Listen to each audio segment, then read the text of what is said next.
Au sommaire de ce Mag Info, nous en saurons plus sur l'accès aux origines avec l'éclairage de notre expert, le Dr Claire Devienne, médecin référent en AMP à l'Agence de la biomédecine. Nous écouterons le témoignage émouvant d'Aurélie qui nous racontera son parcours compliqué vers la parentalité. Enfin, nous répondrons à vos interrogations sur l'accès aux origines.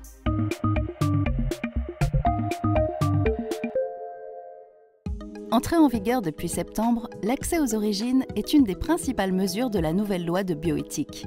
Mais qu'est-ce que ça signifie vraiment? Les explications du Dr Claire Devienne, médecin référent en AMP à l'Agence de la biomédecine. L'accès aux origines, c'est un nouveau droit pour les personnes nées d'un don quand elles sont majeures. Accès aux origines, ça veut dire un accès à des informations. Nom, prénom, date de naissance, l'origine géographique, le statut matrimonial, sur la profession. Toutes les personnes qui vont faire un don à partir du 1er septembre 2022 auront forcément accepté le principe de l'accès aux origines. Par contre, pour les anciens donneurs qui ont fait leur don avant le 1er septembre 2022, là, ils ont un choix à faire. Soit ils refusent l'accès aux origines et leurs données ne seront pas divulguées. Par contre, pour ceux qui acceptent et qui souhaitent permettre l'accès aux origines pour les personnes nées de leur don, ils ont une démarche à faire auprès de la commission spéciale à partir de la date du 1er septembre 2022.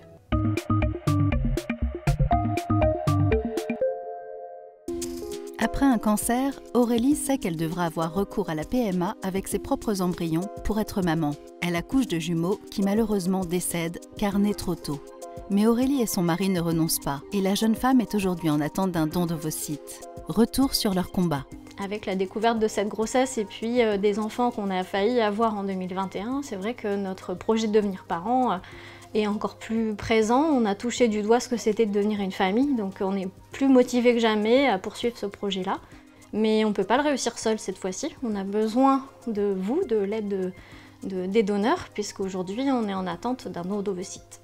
L'accès aux origines, on nous en a parlé lors de notre rendez-vous au mois d'octobre parce que voilà, la loi allait sortir et on savait que c'était un changement qui allait arriver dans notre parcours. Quand on m'a expliqué que cet enfant n'aura pas mes gènes, que peut-être je serai en difficulté quand j'essaierai de rechercher les traits qui pourraient être les miens sur son visage et que peut-être il pourra rencontrer celle qui les aura, ça a évidemment accentué un manque de confiance que j'avais en moi, de légitimité en fait d'être sa maman.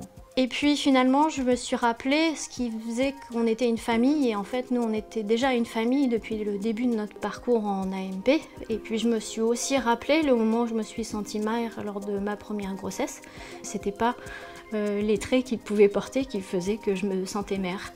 Et puis j'en ai aussi discuté avec des amies qui sont donneuses d'ovocytes et puis qui m'ont rabâché sans cesse que en fait elles avaient fait ça en pensant à moi, c'est-à-dire en pensant à la future mère qui allait fonder cette famille. Donc ça m'a rassurée et maintenant je suis confiante sur le fait qu'il n'y aura pas de soucis avec cette levée de l'anonymat.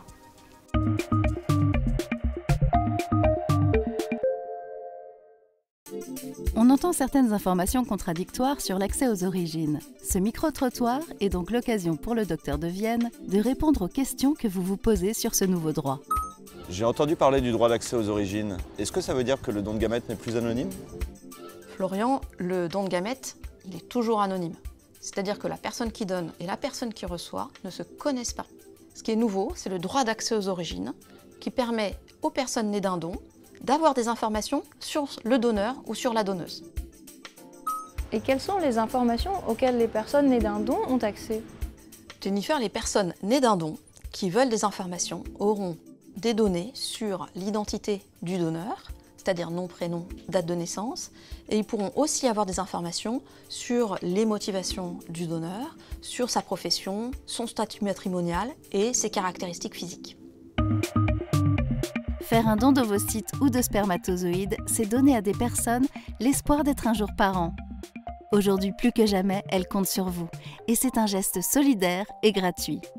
Rendez-vous sur dondovocytes.fr et dondespermatozoïdes.fr.